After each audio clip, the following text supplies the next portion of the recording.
Welcome. We're back. Thank you, guys. Welcome back, ladies and gentlemen. It's the Free Gems Podcast. You know what I'm saying? You got your wonderful host. You got G's here. K-Sync over on to my right. Yes, I know how this goes. Building. We back.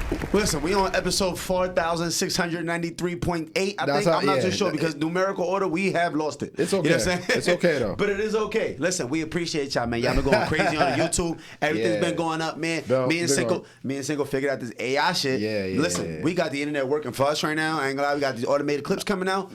Page has been booming. We cracked the code. We damn near. We didn't technically double our subscribers, but we up like 600%. I mean, 60% of our subscribers already. Literally like not even a month. It's not like even 2 weeks. Like 2 weeks. So imagine. Listen, like 2-3 this right weeks. here is the manifesto. 10,000 followers by the end of the year is coming. It's coming. For sure. It's for sure. Watch. For sure. Without a doubt. I have no single doubt about it. Oh my God. Yeah. I'm excited. Sorry about that. We took a little week break. Feel me? We went overseas to Medellin. Colombia, we was a little bit everywhere. That's a fact. Yeah. It was necessary. Nah, yeah. I mean, people keep seeing this in Colombia. Motherfuckers like, all right, listen, man. If y'all trafficking cocaine, just say that. You know what I mean? And honestly, I'm at the airport. I'm talking to the TSA immigration, not TSA immigration. You know, it's two different worlds. Yeah. Immigration, you feel like you being investigated. You feel me? I'm like, what did you just ask me? I'm like, maybe I do got cocaine in my bag. I don't even know at this point. Like, did you pack your own bag? Listen, immigration was asking me shit that made no sense. She was like, have you let go of your carry-on this whole time while you've been traveling? I'm like, I don't even got carry-on. I'm like, what are you talking about? I'm like, this is a trick question. I swear to God. This is a trick question. She's like, oh, sorry, my bad. I'm just so used to using the same thing. I'm like, yeah, nah, I don't even have carry-on, shorty. Like, you just got me fucked up. Yeah, I'm looking around like, what carry-on? Like, what did I bring with me that I don't even remember? Like, what's going on? Excuse me, sir. Did you pack your own bag? Did anybody give you anything to pack? Yeah, and first of all, nobody would ever be able to gas me to get on a plane to do none of that. So we good. Don't you worry about it. Hell no. You mail it over. Yes, sir. I'm good on that. I don't know what's in there. But, but shout out to Medellin. Shout out to my boy Pipe Tattoos. Listen, my boy Pipe had me and my son come all right. Feel me? My chest right now is screaming, itching like a motherfucker. My leg feels crazy. And it's funny because I was like subconsciously scratching. I'm like, oh, I can't do that. Yeah, I can't help it. I'm not gonna lie though. I'm one of those people. I don't put nothing on my tats. I don't put A&D. I don't put shit. I let that shit dry out and it'll be all right and give it 2 to 4 weeks. It'll be all right. Oh, no lube, no nothing? Straight. I ain't putting nothing on it. Because truth be told, what people don't know is that like when it comes to tattoos, A&D and all those ointments are really just for the irritation. It doesn't really help it heal better, per se. You know, sometimes tattoos do scab up. Certain areas get real irritating and like dry. And like especially right here under my elbow, under my armpit, every time I stretch out for like the first 4 or 5 days, it hurt like a motherfucker. It's like when you get a cut on your knee and every time you walk, you feel the scab stretch. And that's how I felt under here. But I mean, I'm good now. Like I'm good. But I've learned, all that A&D and shit is really, it's not to help it heal better. It's just irritation. I got the Aquaphor, but I got the Walgreens brand Aquaphor. Shout out to A&D Aquaphor. You know what I hate when people be walking around, especially when you young, you don't know no better. People just slap a big ass slab of A&D on their shit. Chest be glistening for no reason. Shirt damn near glued to your chest. Yo, literally like glued. That's really what I can't stand. So I'm like, I'm good. I ain't putting nothing on if it's about to be glued to my body. I hate that fucking feeling. That feeling is the worst. I hate that feeling. Yeah. One thing I do gotta say, over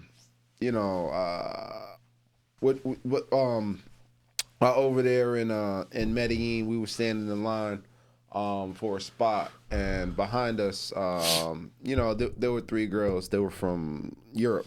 Yep. One was from France, the other one was from Germany, the other one was from Estonia. Yeah.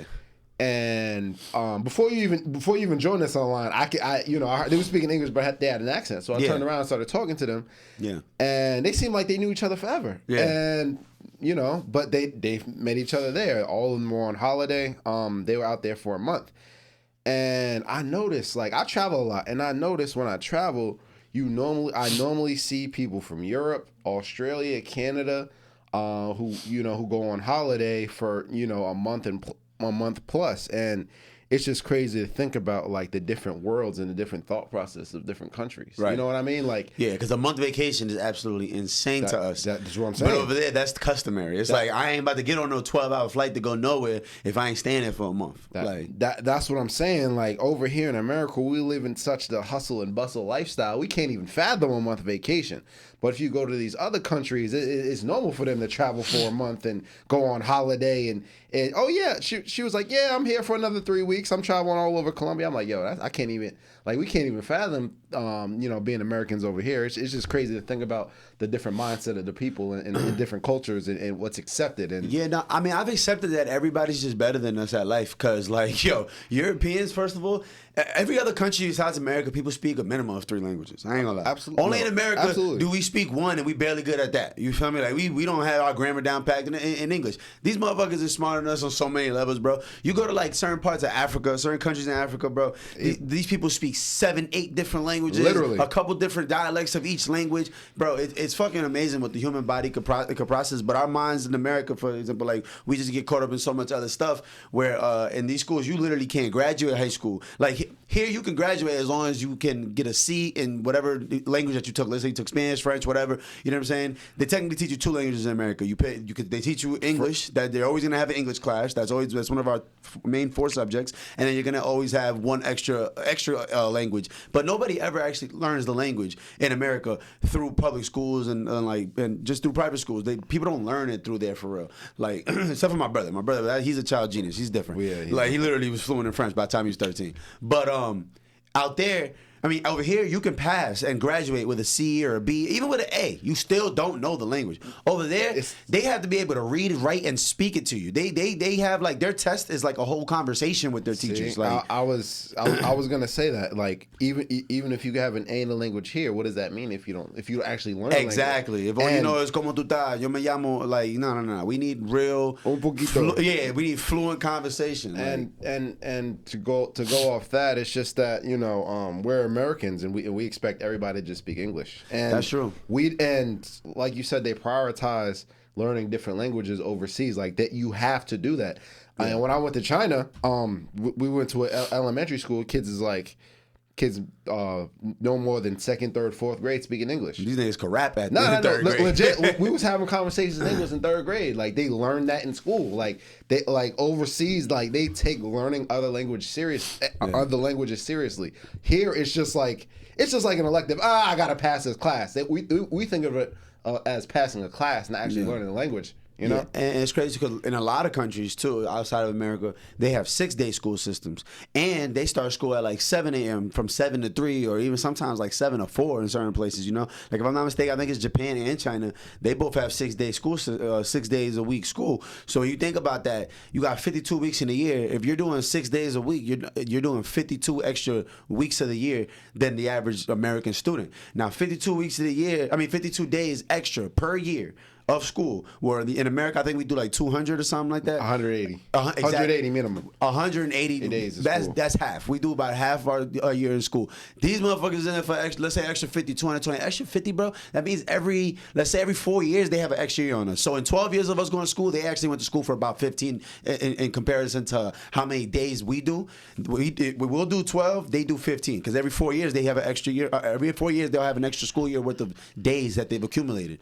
Think about that shit. And that's how to ding, ding, ding. You gotta hit me with some math dings. You know what I'm saying?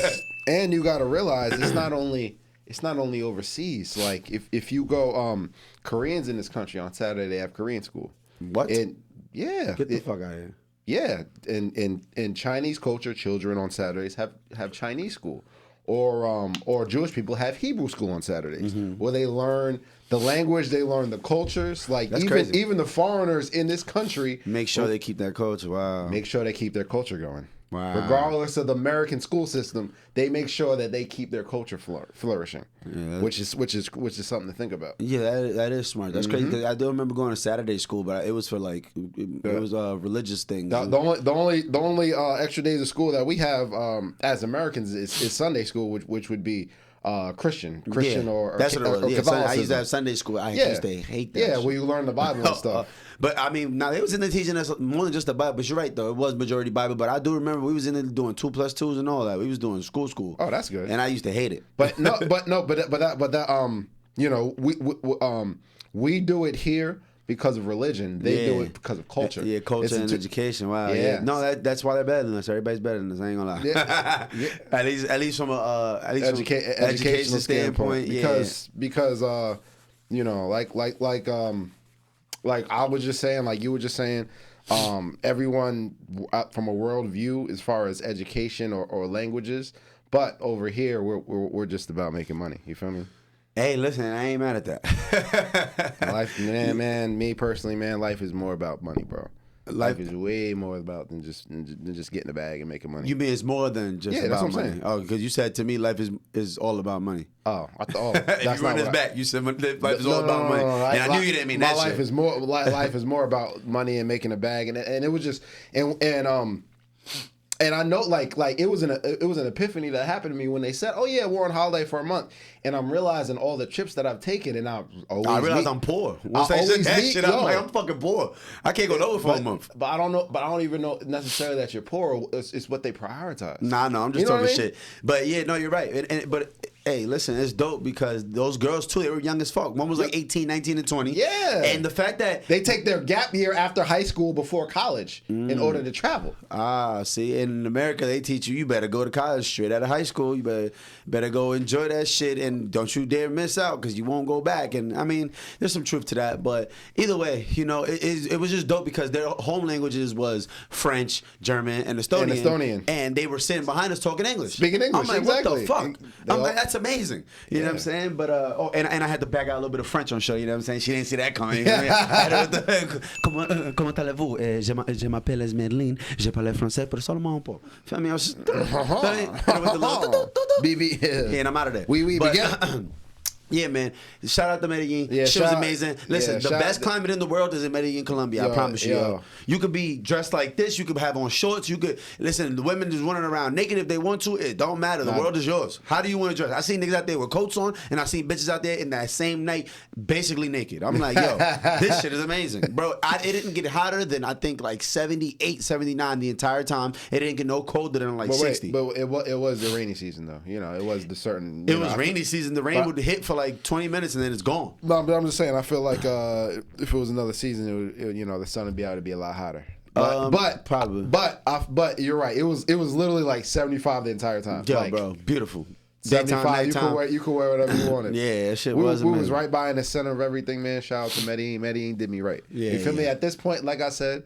I feel like I already know Spanish at this point. Yeah, for sure. I feel like I'm an honorary Colombian, high key. Like I go there and fuck with them. My new favorite shit is que chimba. That's my shit. I don't know what that shit means, but I know them niggas love that shit. Que chimba. Everything's chimba, nigga. Chimba means I know what it means. It means like that shit fire, like that shit fly. Like that's how we say all that other shit. They just say chimba. That shit is hilarious. Chimba. I heard that word every fucking 2 minutes out there. That shit was hilarious to me. I love it.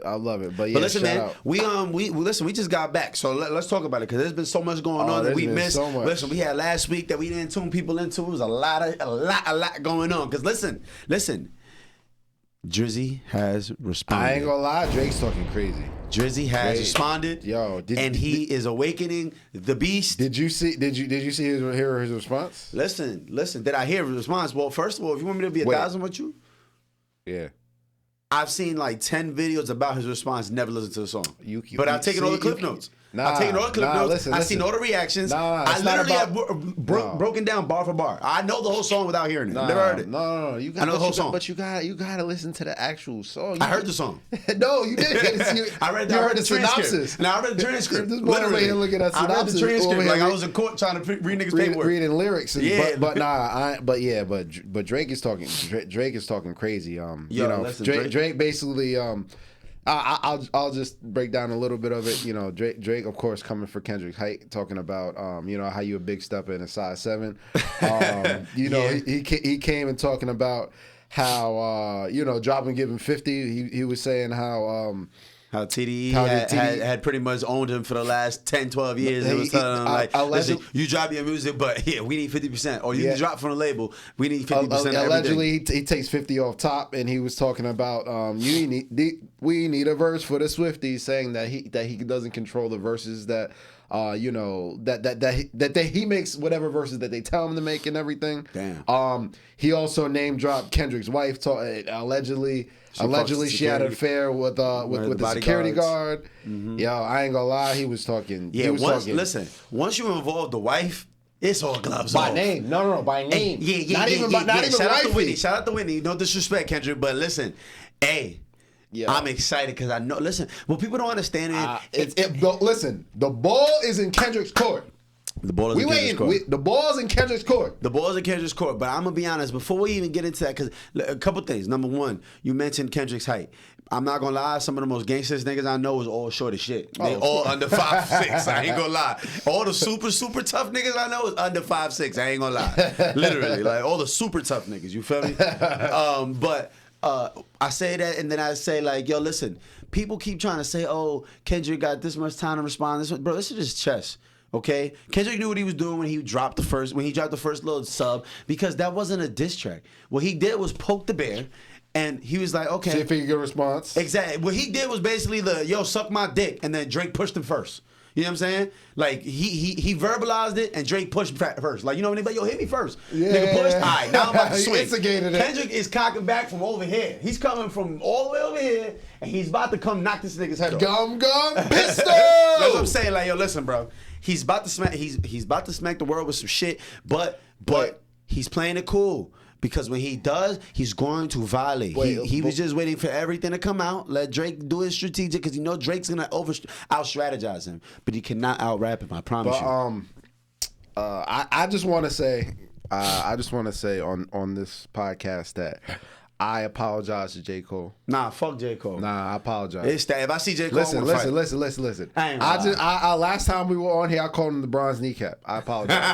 I apologize for that, because how everything came about, like it, like felt like within the past week, the floodgates is open. You feel me? Like, I feel like for J. Cole it was about rap, but you see that people actually do not like Drake. You feel me? People coming out the woodworks. That's right. I was going for that. But what I'm saying is, like, with J. Cole and competition and rap, yes, but people have a genuinely disdain for Drake.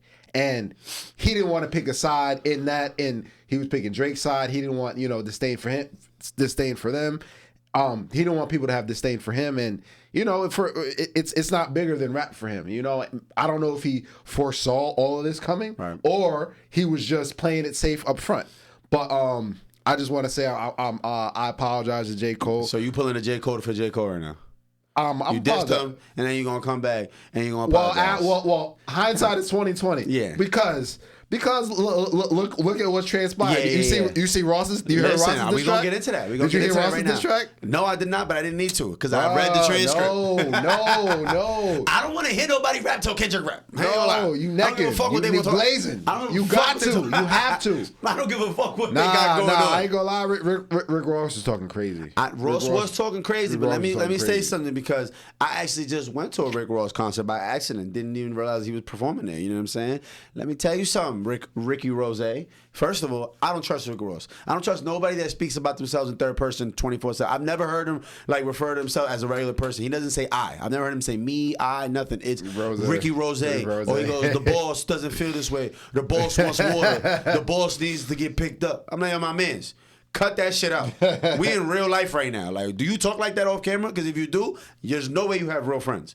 No way I can hang out with a motherfucker like. Imagine I talk to you like that all day, bro. Yeah. Like, yo, Ez need an Uber. Yo, Ez want to eat steak right now. What? Are you a fucking maniac? Yeah. Not the point. Point being, listen, Ricky Rose, you have the nerve to diss Drake. And I fuck with you, Ross, because you the motivation. You feel me? My son Ross got a house that got a house. Yeah. That got a house. That got a house. With a yard. That got a yard. That shit crazy. My son he owned an estate. That ain't even a house, nigga. He owned a town. Yeah. But Ricky Rose, you had the nerve to do a 10-song set, and I swear to God, about 4 of them bitches had Drake features. It was Drake features, bro. He had the Stay Scheming, of course. He had the motherfucking What was the other shit that he did with Drake? He had like literally 4 Drake songs from the Drake album. He had a fire song with Drake just like 2 albums ago. The one that Drake had all the pregnant girl emojis on it. That was one of the hardest songs on that album was with a Ross verse. Some of Drake's best work is on with Ross collabs. Like when it comes to Drake outros, he always put Rose on the outro. So this shit is weird to me right now, bro. Because I'm starting to think this shit is really WWE, bro. Because I'm over here expecting Ross to get on stage and say some diss shit. He didn't say now one bad word about Drake. Wait. So when did you go to the concert? Nigga, this was like 2 days ago. This is what, Saturday night? Saturday night. So Saturday night, accidentally, he was at XL Lounge. Shit was crazy. They told me $140 to get in. I'm like, yo, what are y'all talking about, bro? We're in Elizabeth, New Jersey. $140. I'm about to pay $140 to potentially get shot on the way out of here. You paid $140. I paid $140. I ain't gonna lie, because I didn't know it was even gonna be that. I'm like, oh, it's a concert. I'm like, fuck it. You know why though? Last year I went to a Kodak concert by accident, same thing, and it was like $90 to get in. And I tell you, that shit was packed, nigga. That shit was packed. It was worth it. I ain't gonna lie, it was worth it. And it's like it's different when you don't have to see these artists perform on a far ass stage. When you're like in a club scene. I'm in Rose's section as he's walking in. They had to remove us. We go to the other side of the section where Jim Jones' section was at. We over by that way, and I'm like, yo, it's active over here. Like you get to see this shit from. I'm watching Rick Ross from maybe 20 yards, not even 20 yards, like 20 feet. Like that close. I'm like, you don't get to see that. I also realized how short Rick Ross was. Like my son probably like 5'9". Yeah, and I ain't even big like that. I knew that. I didn't realize that shit. None of that shit matters. What matters is why the fuck are you out here dissing Drake when all your best shit comes with Drake? Like Drake really has the upper hand on all these people, bro. And I'm not even like I said, I'm on the Kendrick side. I want to see Kendrick rip this guy's head off just because like he can't fucking lose. But at the same time, like I like the competition. I feel like if anybody that's gonna be able to actually compete with Drake, it's gonna be Kendrick bar for bar and lyric for lyric. Because Drake has all the star power in the world. He has the more fans. He has the bigger diversity of fans and all that. But I'm telling you, bro, I got a lot of Kendrick on my phone, unreleased shit people never heard from 2008, 2009, 2010. He's different when he turned to K-Dot, bro. Y'all gonna see something else. Put it like that. Hey, the ball's in his court. The ball's definitely in his court, so we'll see what happened. But I wanted to talk about what Rick Ross was talking about in the. BBL Drizzy. He calling him BBL Drizzy, talking about he got a nose job. That's corny though, bro. That was just your man's.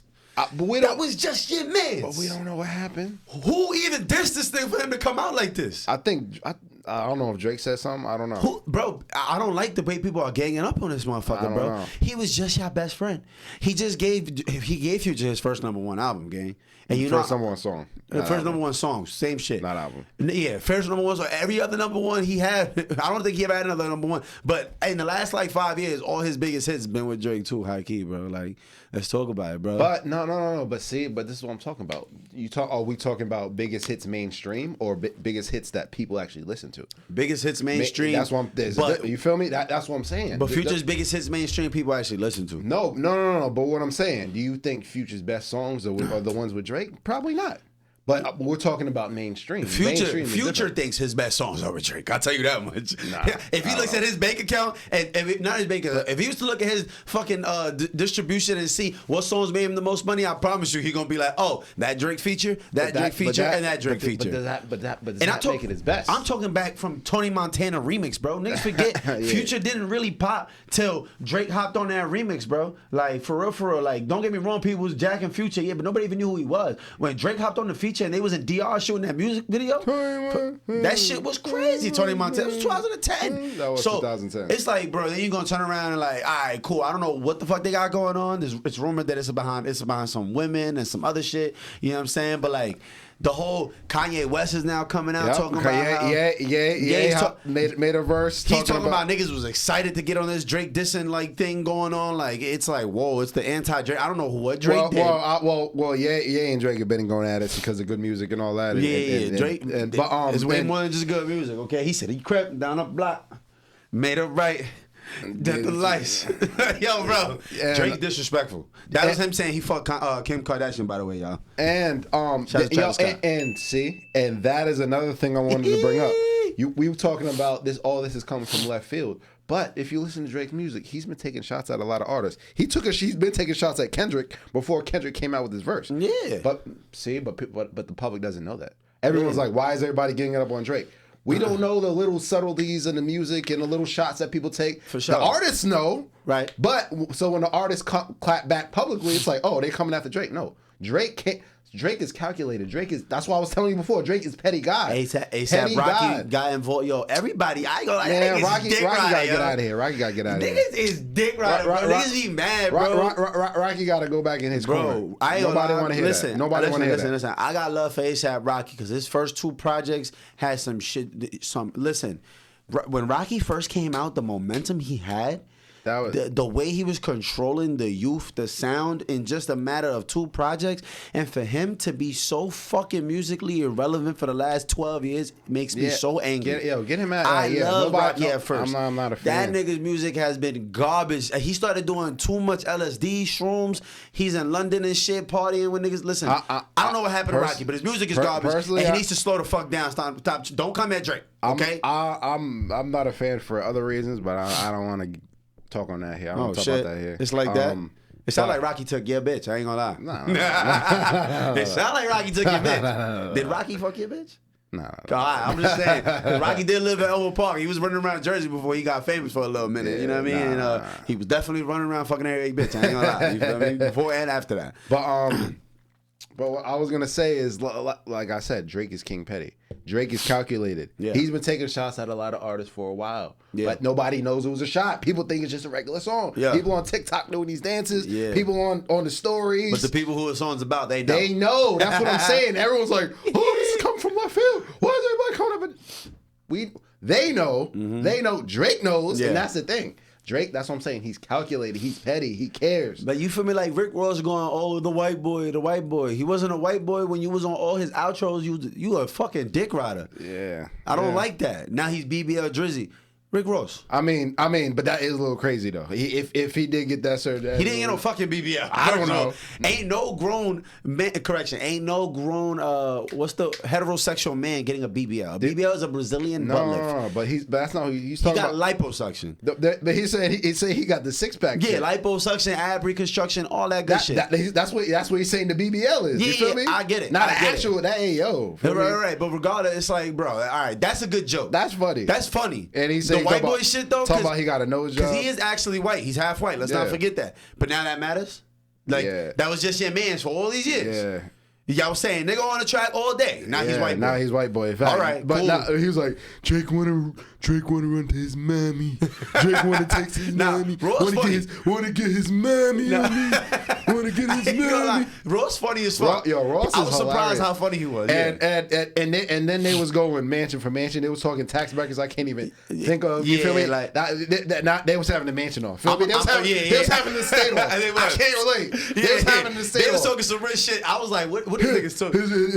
His private jet was given to him. It's a 1970s jet. Listen, ain't no way in hell Drake is riding around a 1970s jet. First of all, you can't even fly planes that long. That motherfucker got taken apart and rebuilt. They don't fly planes that long. Planes got a limit to how many miles they're allowed to fly, and they fly half of that. They fly half of that. So stop it, Rick Ross. You're trying. Like we don't know. He would know better than us. There's no airplane from 1978 going in the air. Not no big ass airplane. Maybe one of them little shits. You think Drake got a 757? Yes, it's a commercial plane. It's a commercial plane. It's not a private jet. Yeah, go look at Air Drake. It's a commercial plane. It's not a private jet, gang. But at the end, but also, I don't like. Well, Drake is different, but when it comes to these celebrities, just because it has their name on it doesn't mean it's theirs. You feel me? Oh, no, yes, especially with private jets. Listen, private jets are like timeshares. Nobody really owns a jet for real. Unless you're like that top like 0.001%, like real billions. People rent them billions all the time. And beyond rent, it's like a timeshare where it's like 4 or 5 different people will have millions invested into it and into housing it, because just keeping that shit into one of those the hangars, an airplane hangar at a private jet, that costs you probably millions a year. It costs a lot of fucking money. So it's like not everybody needs a private jet for every single day. So logistically, it doesn't even make sense to have a plane on the ground and you're paying. Like, it just doesn't make sense. It doesn't. Unless you talking football numbers money. It's networks. Even like, what you mean football numbers? I'm talking about NFL contracts. How about say they don't even got that I didn't mean NFL contracts. I meant like scores. You feel me? I'm talking about like okay, because I'm about high scoring. I didn't even mean football contracts. I'm over here like no. Patrick Mahomes is rich, but he's not. But he's not what I was. He's not the one who signs his checks. Well, that's not what I meant. That's not what I meant. I meant football numbers like a high scoring game. Yeah. Because when I'm talking about the motherfuckers that's even putting them for them shares on that airplane, we talking billionaires, not 100 millions, not 50 million. We talking about Michael Rubin, feel me? Yes, exactly. We're talking about Jerry Jones. We're talking about Elon Musk. That Elon Musk is different. That nigga got spaceships. That nigga will go to the moon today at 4 p.m. if he wants to. Like, he don't got to call nobody. He don't got to do nothing. That nigga's these the first motherfucker I know. I didn't even know you could go to the space without NASA. Like, how you just went to space, gang? You just, on a Tuesday, just got up, went to space, came back, same day. I'm like, this nigga's amazing. Not the point. Point is, they're having a rich money talk. I'm gonna be real. They was having an estate off, man. I can't relate. Listen to me. Rick Ross, listen. There's a lot of motherfuckers you could talk money with. Drake's not the one. Drake is not the one. I don't know. Are you kidding me? I don't know, bro. Drake's last music contract is bigger. It's literally it's multiple times more than Rick Ross's whole net worth. Like literally, they just gave him $400 million. Rick Ross's net worth is like maybe $80 million or some shit like that. Like it's not even comparable. It's not. But just because you have a contract doesn't mean you're worth that. For me, it literally means that. If you have a $300 million contract, that's for years and years. Yeah, but that's part of your network. I mean, your net worth. That contract. No, it's not. Yeah, it is, because that's a value you're sitting on. That's part of your net worth. It's not a liability. It's not like it's a liability. It's not like a loan or something. That's literally money that's guaranteed to be coming in. That's part of your net worth. At least that's how I assume it works. Like that's the money that's gonna be coming in. How's that not part of your net worth? Regardless, $400 million to $80 million. And Kanye's verse, he was talking about how Drake signed his life away. The CEO of Universal is his rich baby daddy. Oh yeah, he was talking about. I forgot his name. Now, not for nothing, Drake do got that machine behind him, but so does like every other. I'm just talking about what Kanye said. That's all I said. Listen, I'm actively looking up Rick Ross's net worth right now, just so we could. Probably like 80. Okay, 90, you know, last time I checked it was about 80. He's doing great. Shout out to Rick Ross. They say 150. Now I already know Drake shit. So I'm probably say Drake like 350. That's my guess. I was about to say he up past 400 for sure. Drake net worth. Let's have fun with this. Oh, it's actually been down. It's at 250. Regardless, it's almost double. It's almost double Rick Ross's net worth. And keep in mind, Rick Ross got him by like 10 years. Shut the fuck up, Ross. Stop. Because why are you jumping in? I just don't like motherfuckers coming in from the wazoo. Like you said, I don't know. That's what I'm saying. Yeah. It's got to be deeper than rap. It's got to be so much deeper than rap. That is why I apologize to J. Cole. Yeah. For him, it's just about rap. He don't want to pick sides because it has nothing. It's deeper than rap. That's why I'm saying I apologize to J. Cole. I don't know if he foresaw this coming. But you feel me? If it was just rap, I feel like his timing would have been different. Yeah. But he realized, oh shit. I don't know if he knew a wave was coming, but I don't know if he, in them circles, realized that a lot of people really don't like Drake. Like, I don't want to be a part of that. You feel me? So that's why I said I apologize to J. Cole. We're going to see though, man. And speaking of hate, did you see Chris Brown and Quavo? Wow. Have you seen Chris Brown and Quavo? They shit petty though. Like they shit real petty because this is obviously all about Saweetie and Karuchi. Pardon me. It's all about Karuchi. Everybody know Chris Brown's ready to crash out by Karuchi. But yeah. Niggas been fucking that but like all right. But at the end of the day, Chris Brown would really punch the shit out of Quavo. Chris Brown, niggas talk all that shit. Him like a launcher. Let me explain something. Niggas be talking crazy. Nobody wants to smoke with Chris Brown. Hey, I don't think there's a lot of people that want to fade. A lot of artists that want to fade. My man from LA done told me listen, he done been around. He let me know, like, yo, bro, Chris Brown will really take up whatever fade. No, like if a nigga call him out, he's ready to fight you right now. I hear in LA he right taking up fades. All day. He be taking up fades. If you want that, we could do that. Yeah, I don't think you'll be shocked because you thinking this nigga playing. He's dead ass serious, and y'all gonna be friends after that. And the thing is, like, all right, there's a difference between gangster and crazy. Crazy wins every time. Yeah, Chris Brown's on that line of both. Yeah, but you feel me? Both, and keep in mind, he like 6'2" and athletic. That's what I'm saying. And on cocaine. And no. So it's like allegedly. And he can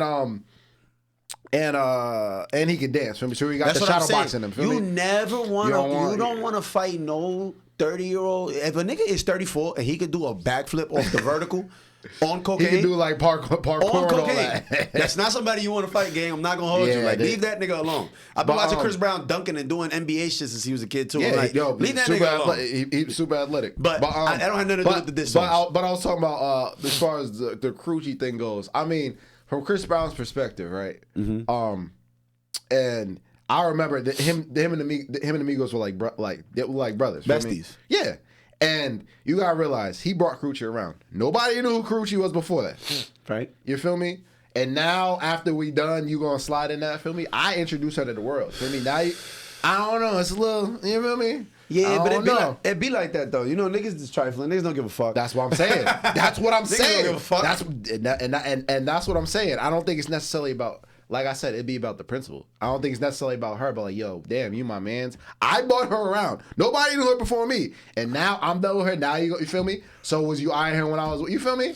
Now all these, but I mean, it's a little different too in that celebrity world though, too, for real. Like, everybody knows what's up. Like, we all chasing the same 10 bitches. So it's like, am I really wrong for that, Lance? Whatever. Like, he knew, and it's Chris Brown. Like, he's gonna have another bitch the next day. Like, it's definitely not. It's not the point. But I'm saying that's how they thinking about it. These niggas ain't best real friends. These niggas met because they are famous. No, it seemed like there was really friends. Just because y'all met because y'all was famous doesn't mean y'all. But that's not the point. I ain't gonna lie. Quavo got to boom him.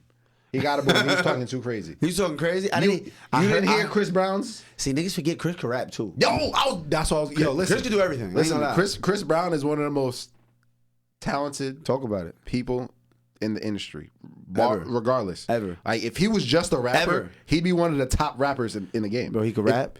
He can dance. He can dance. He not only can play dance though, he can choreograph. Yes, yeah, there's a difference. Yes, this is the he can dance and choreograph. Yes. So he'll make the dance up as they're going. Like, this is what we're doing now. Like, he's a talent scout. He's a motherfucker. He like I said, he produces, he engineers. He does so much shit. He's one of the most talented people in the industry. If he was just a rapper, he'd be one of the top. But listen, you didn't hear Chris Brown's song. No, you didn't hear nothing about transcript. I keep watching reaction videos. I think that's the point where that's what YouTube has turned into. You don't even get to digest shit for yourself. You just go watch the fucking cliff notes and people explain bar for bar what they listening to. Shout out to my boy Poetic Flacco too, because I've been keeping up with our Poetic Flacco on No Jumper. Listen to it. He was talking. He's talking that crazy. But I know Quavo clapped back with a takeoff feature. That shit was Takeoff had the best verse. Had the best part of that song. That's crazy. That's insane. Absolutely. But we already knew that. Takeoff was already carrying forever. Damn. We knew that. Yeah, as far as verses. Quavo was the man for the hooks. Takeoff could rap, and also came with the swaggiest style of the rap. But Takeoff always RIP to Takeoff, man. But Quavo caught back. That shit was middies. That shit was mid. Yeah. I heard the first couple talking about light skin versus dark skin war. Like, what are you talking about? First of all, Quavo not that dark. I'm not gonna lie. No, he said light skin versus brown skin war. Bro, he was chatting. It was horrible. He called him crackhead Michael Jackson beat it. Like, that shit is elementary bars. And Chris Brown was really talking crazy. He was barring up like that? No, bro, I'm telling you. He was saying how he tried to eat them. You seen the transcript probably. He was talking about how it should have been you instead of Takeoff. Feel me? Yeah, that was crazy. He was and then the song before that, he was like, "My girl don't drink no Casamigos, no." Like, he was talking no Migos. Chris Brown's wordplay is he'll fuck around and shoot a music video with 10 niggas dancing in the background to that same diss track. It's the first time we'll ever see a diss track with choreography. Listen to me. Have you heard Chris Brown's newest album, 1111? I actually have not, bro.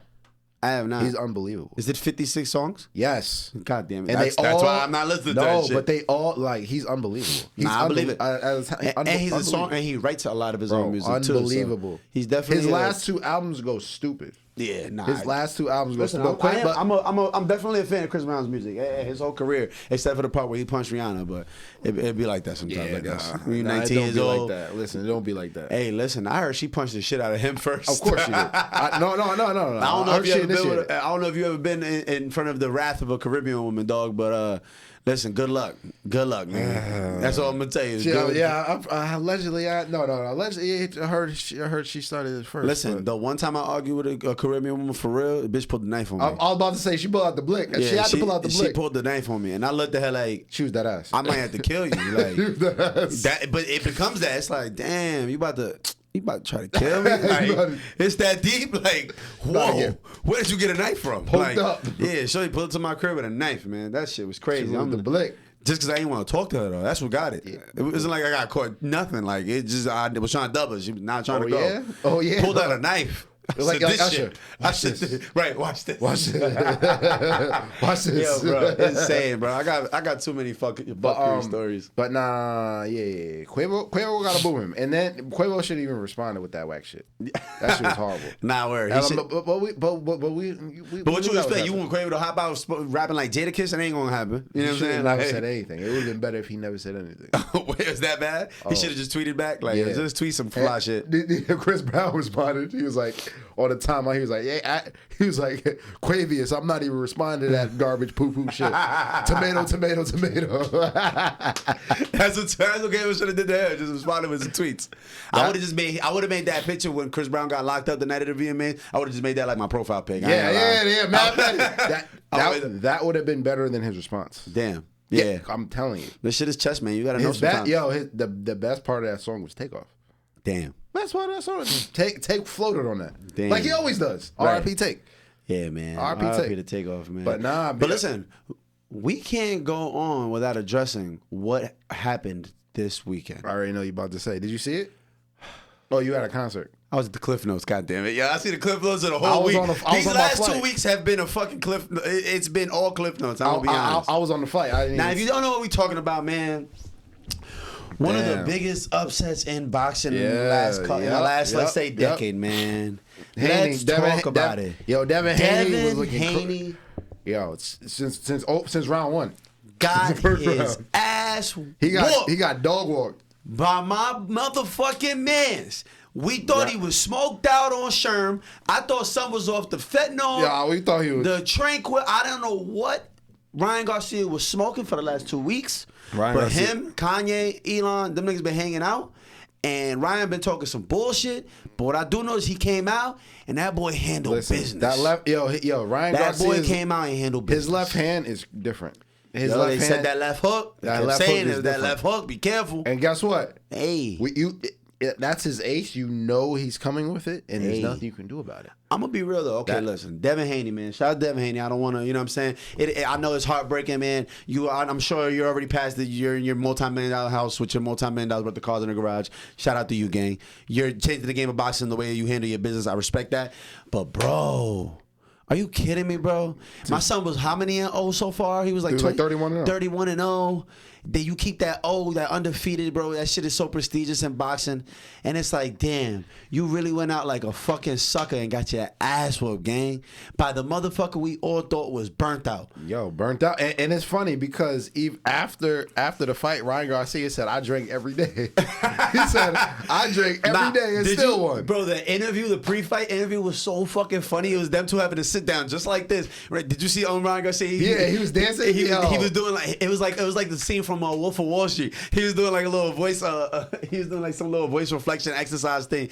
And Devin just looks at him, he's like, I don't think Ryan's taking this fight serious. Like, you could tell Devin was really upset. Like, this nigga's over here trolling. I'm really about to beat the shit out this motherfucker on Saturday. And that shit did not age well at all. And it's funny. And they were showing like the pre-fight Devin Haney, I think it was in the locker rooms? Yeah. And you see Devin Haney all excited. He's singing and dancing. It was ASAP Ferg. ASAP Ferg was dancing, shadow boxing, and Ryan Garcia was listening to classical music. Classical music with his head down, looking like he looked like he was nervous as fuck. And listen, that boy came out there and boom, boom, boom, boom, bang, get the fuck out of here. Yo, bro. He got him. Listen, Devin put up a fight, though. He put up a fight. One thing you got to respect, man, when a man gets knocked down, he gets back up, bro. That's what it went the distance. That's what heart is right that's there. That's what I'm saying. It went the distance. When I got to respect keep hitting that ground, but it do be adrenaline, too, because you train for that. That's exactly what you train for, boy. You gonna die before you give up. We not throwing this white flag. We gonna watch you die in that bitch. But not in true warrior fashion. Not everybody has that mindset. And that's what it was, because now remember, Ryan Garcia is the same one who got put down by a body shot from Tank Davis. That's different. But I'm saying though, that's different. But Tank. Tank's power is different. Of course, but all I'm saying is that's what made it so. That's what made this fight so like, man. We just watched Tank put this boy down, literally off the hook to the body. Rib shot. Ryan looked up from the canvas. I think it was the 7th round. Said, "Yo, I'm good. I'm good. I don't want to fight no more." He got hit so hard. He put the Tim Tebow knee on the ground and looked at the ref. Say, "Yo, I'm good. Send me home. I'm good. This shit ain't worth it." To then turn around and beat one of the best pound for pound fighters in the world, somebody who is being looked at as the next next Mayweather, the next Canelo, and he's still one of the top fighters. Like, don't get me wrong, Devin Haney was still one of the top fighters, and I respect the fact, like you said, it went the distance. Yo, listen, Devin Haney has a lot of heart. Them last couple rounds, it looked like they was being romantic. The way Devin Haney kept trying to hug him, it was come in, yo, please, yo, I'm seeing Haney hanging onto his shoulder. Like, yo, please don't let me go. Please don't let me go. Yo, please don't let me go. Yo. And I ain't gonna lie, shout out to Ryan, because one thing I like, it's dirty boxing, but I ain't gonna lie, I think it's so slick when you see the boxers throw that punch and they use that elbow. Oh, that shit is nasty. And it's so slick. If you don't know what you're seeing, you don't even notice it. It's such a quick little elbow they hit you with, and it's like, oh, I know that motherfucker hurt. And one of the knockdowns, Haney was trying to hug him. He pushed him off. Boom. Lit his ass up. Get the fuck out of here. Nah, the last three, you're right. The last 3 rounds. It was like they were doing bachata. Right. Them motherfuckers were slow dancing at prom in the last 3 rounds. Because Devin Haney felt it. His knees was giving in. Like, yo, bro, we don't got too much more in this. His HP was down to about 1%. That boy was out. He was done. But in true warrior fashion, man, he went out on his feet. That's what I'm saying. He went out on his feet. He went out on his feet. He held his head high. I respect it. It's unfortunate. But technically, he still has the belt because Ryan was overweight. Didn't make weight, right? Technically, it was a title fight, but Devin Haney still has the belt. But Yeah, and that's a whole issue in itself that I'm not educated enough about boxing to really speak on. But what I can say is that Devin Haney let me down, honestly, in his last fight. Because now, I'll never forget, bro. That was the first time I felt like I seen some shit get rigged in boxing. He definitely... When him and Lomachenko fought, I realized that I don't know boxing. I thought Lomachenko definitely won. When Devin Haney and Lomachenko fought, I realized I don't know boxing. I watched that whole fight. I was at the bar. I was at Dave and Buster's and some shit. I was at the bar too. What country is Lomachenko from? I don't want to disrespect him, but shout out to him. I don't want to say anything disrespect. Yeah, word. Shout out to Lomachenko. Regardless, his country, his people, they was in there deep. They was in there. What? 100 thick in this motherfucker with flags and all that. And a Dave and Buster's. You would have thought we was at the fight the way they was repping this motherfucker. And I'm in there like, yo, Lomo doing it. I'm like, oh, Lomo got this. These last 5 rounds, Lomo got this. Yo, bro, just for them to turn around and give the win to Devin, I was like, oh, see, like, I don't know boxing. Clearly, that's what I said. I clearly don't know what the fuck I'm watching. It's based off the round. It's round for round. Hey, round for round. I seen that shit round for round. Listen. If you might get your ass whipped this round, but next round you might win just by a little bit. And guess what? They count for the same thing. As long as you don't hit the canvas, both rounds count for the same thing. You might get toe up one round. Next round you might win like this and 1-1. Yeah, but I say that to say like, okay. I really thought Devin Haney lost the last. I was at a bar, I seen it, and I was like, yo. So, I was so shocked. I'm just saying because there's just a difference in certain, like, man, when I see Bud Crawford come out, it's just sheer dominance. Yeah, I never really seen too much dominance from Devin Haney. Like, he's just a really great technical boxer from what I see. Very technical. You know what I'm saying? Where like Mayweather dominates his competition, Canelo dominates his competition for the most part. Like a lot of I'm used to that level of dominance. I'm not used to too much pit pat back and forth, and it's normally like one side's gonna beat the shit out the other side, and that's it's gonna be a good fight though, because they're gonna put like Tank dominates. Tank is different. Tank is different. But I am gonna always hold it against Tank that I haven't seen him beat nobody real great. I haven't seen him, not even real great. I haven't even beat nobody I really knew. The only person I haven't seen him fight that I knew was Ryan Garcia. Yeah, me too. And I didn't think of Ryan as a great boxer. I thought him as the pretty boy YouTuber. You ain't think Ryan was a great boxer? I didn't look at him as that. I look at him as the pretty boy YouTuber that boxes well. I didn't look at him as this guy's a career boxer. I did. But see, I didn't know too much of him. This is my point though. Right. Like, I know Lomachenko. I've been Lomachenko. His name been ringing bells. So when I seen Devin Haney beat him, quote unquote beat him, I'm like, okay. Right. I guess Devin Haney's the truth. Going in, the fight with Tank and Ryan, I thought Tank was gonna win, but I thought it was gonna be close. You know what I mean? Because I knew Ryan Garcia was out here tearing it up. And the way Tank won, I'm like, yo, that's really crazy. But now, you know, there's a lot of good boxers out here. You know what I mean? You got Shakur out here. Yeah, shout out to Shakur Stevenson, Newark's very own. You know what I'm saying? Newark's very own. Shout out. Jersey's very own. We're going to see. They got Boots in inside in Philly. Oh, yo, Boots in inside in Philly. He's a dangerous man. I don't know how many people want it with Boots. It's dangerous, boy. It's a dangerous man. I don't know how many people want it with Boots. I mean, I'm excited for the sport of boxing and see where this goes, man. I just really wish boxing would take the UFC approach and give us the fights we want to watch right now. Like, I want to see these fights right now. Like, I thought the best was to fight the best. Like, the fact that there's no rumors of Bud fighting Tank or anybody like the people that we want to see fight aren't gonna fight. And that's the thing. I want to see Bud versus Tank. And that's the. I don't care about the age difference. I feel like that's the difference between UFC and boxing. I feel like boxers have a lot more control over. They pick and choose and everything. No, for sure. And there's a lot more running in boxing because it's so political and it's so like it's not even that it's necessarily running. It's chess for sure. It's like, listen, we could fight right now and bring, let's say, 10 million pay-per-view buyers. Cool, but if we let Tank get to 33-0 and we save that Tank versus Bud fight for about 3-4 years from now. But see, Bud's a little older. So yeah, Bud we don't got 3-4 older. years from now. I think Bud's like what, like 30, 34, mid-30s. He's definitely mid-30s. I'm about to have to Google that because Bud is he gotta be he has to be mid-30s. 36. Yeah, we don't got 4 years. Yeah, he got 4 years. Yeah, that shit has to happen now because Tank's not that young either. Tank's like 29, if I'm not mistaken. He just doesn't have too many professional fights. But I mean, it's the fight we want to see, man. You know, and he's 29. There's only a 7 year. I need to see that fight tomorrow. And you got to realize as far as weight classes and everything, you know what I mean? Like a lot. There's some weight. No, but I'm saying I'm not talking about them two, but there's some boxers who jump 15 pounds or so in order to make weight to fight certain people. You know what I mean? Just like Canelo. Canelo has went how many different weight classes in his career? Yeah, you know what I mean, and that's another thing you got to take in consideration. Yeah, you know what I mean. Tank's 29-0, man. We need that. We need that Bud Crawford fight. I ain't gonna lie. I need to see him beat some.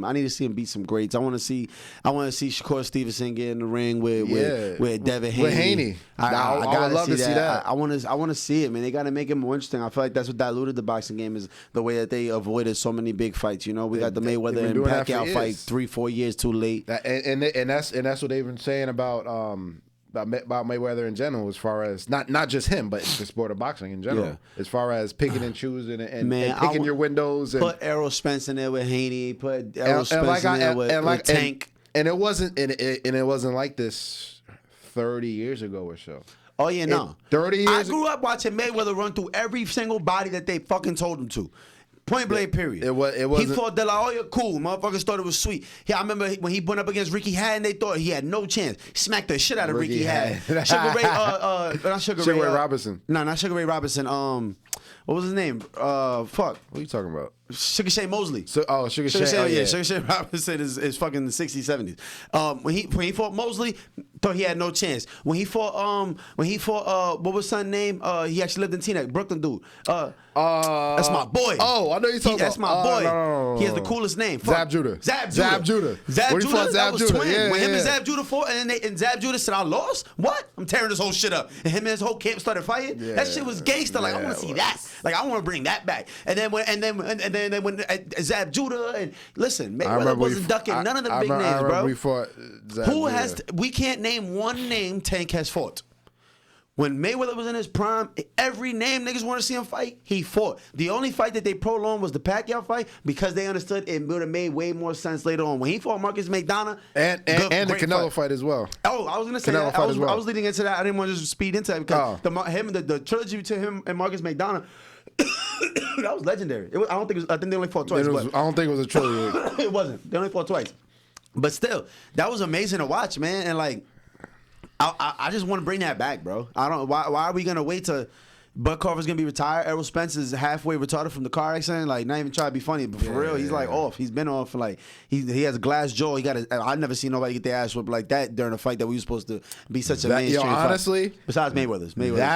We seen that in my backyard. Only Mayweather really dominates motherfuckers the way that I've seen Bud destroy Errol Spence. That was bad. That was fucking bad. I don't ever want to see that again. That was now. I wish I would have saw this fight on Saturday because I'll be able to compare the two. You know what I mean? Yeah, no, bro. It was cool though. Watching the highlights and everything, it was cool. Shout out to Ryan Garcia, man, because everybody was counting him out. You know, he's been on a tear on social media recently. Everyone was worried about his well-being and all that. Yeah. But he came out and won, and it's funny because look at the difference. He said, "I drank every night," and he could be trolling. But he's Mexican, right? Yeah, he probably did drink every night. Not only is he Mexican, have you seen what he's been? I don't think he's trolling. No, I don't think he's trolling. He's been the past few weeks. He's been he's been a little different. But what's his name? Muslim. You know, he don't drink. He probably been eating clean and all that. Yeah. You know what I mean? It's just crazy to think about. Yeah, I mean, that reminds me. Ocho Cinco said he used to eat McDonald's all the time. You feel me? That reminds me of that. Lawrence Taylor was legitimately on cocaine. No. But listen, that was back. That was different. So was Michael Irvin. Yeah, so they had bumps in their gloves. Yep, gangster. All I'm saying is, line it up on the line. Listen, what works for you might not work for this person. Listen, that's a different era. That was that era. But everybody was doing that back then. Yeah. But now it like you got a fight coming up. You drinking every day. Like that's taboo. You feel me? Yeah. Yeah, it's crazy. Shout out to Ryan Garcia, man. Shout out to Ryan, man. Especially after bouncing back after his first loss against Tank, the way he got his ass whipped, coming back with this win, that's a big feat. And Tank tweeted at him like, "Hey, bro, call me. We good now. Like I can respect you again." You feel me? Like, nah. Yeah, they be trolling, bro. But listen, they be fucking trolling. But in reality, that shows the mark of somebody's character. Yeah. Somebody when they lose. Yeah, when they lose, because Ryan Garcia was, you feel me? He got his ass whipped. How was he gonna bounce back? Now we're gonna see how what's his name bounce back. Hey, Haney been the A side for a little while now, man. Let's see how he humbled himself. Take some humble pie. He's still gonna be the A side because he's still the bigger name compared to almost anybody else. But hey, please, let's stop ducking these big fights. And technically, he still has his title as well. Let's stop ducking these fights, please. I need to see this. I totally agree. I want to see this. You know what I compare it to? Imagine if like the NBA Finals didn't have like a tournament, like if it wasn't like a tournament, and all of a sudden if we just gonna put the best team, we gotta pick the Nuggets, and we're gonna put them. What's the verse team right now? Versus the fucking Knicks. Like, not the Knicks. Pick a terrible team in the NBA. Pistons. The Pistons, right? Like that's what we're watching. Like I don't want to watch the champion fight some no names. I want to watch him fight against the Warriors or the Suns or the Bucks or give me the Celtics. I want to watch a good fucking fight. I want to watch the best two people fucking fight. I don't want to see nothing else besides that. You know what I'm saying? So, but at the same time, think about how a tournament works. You never have in the first round. You never have the top two. Yeah, but I mean, seeds. It's always in the championship. You never want your premium matchup in the first round. So you got to think about how tournaments work. Yeah, you're right. That's how tournaments work. It is the 1 seed versus the 8 seed, right? Think about the March Madness. You're not gonna have 2 number 1 seeds in the first round. You got to build up to it. Yeah, but with boxing, that's the thing though. We get to get a championship whenever the fuck we want. We don't got to go. It ain't a playoffs. It ain't that. It's just, okay, you're good. This person's good. You're in the same weight class. Get in the ring. Let's figure this out. You feel me? Figure out the paperwork. Put the money together. Let's get right, huh?